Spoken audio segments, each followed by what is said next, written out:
Champions trophy 2025 தொடர்ல இந்திய அணிய ரோஹித் சர்மா தான் வழிநடத்துவார் அப்படின்னு அறிவிக்கப்பட்டது. அந்த தொடர்ல இந்தியா கோப்பை வென்றதுமே ரோஹித் சர்மா ஓய்வு பெற வேண்டும் அப்படின்னு கூறியவர்கள் காணாமல் போயிட்டாங்க.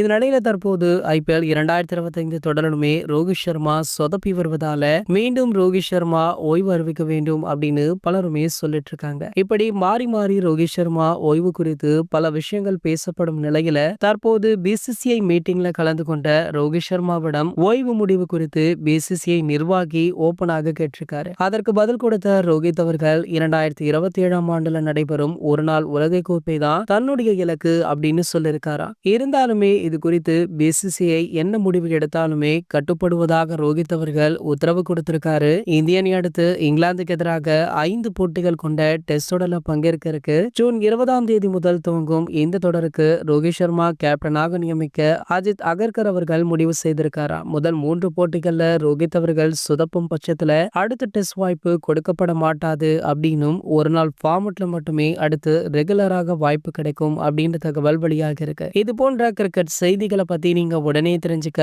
நம்மளுடைய கிரிக்கெட் நியூஸ் அப்டேட் சேனலை மறக்காம சப்ஸ்கிரைப் பண்ணிக்கோங்க.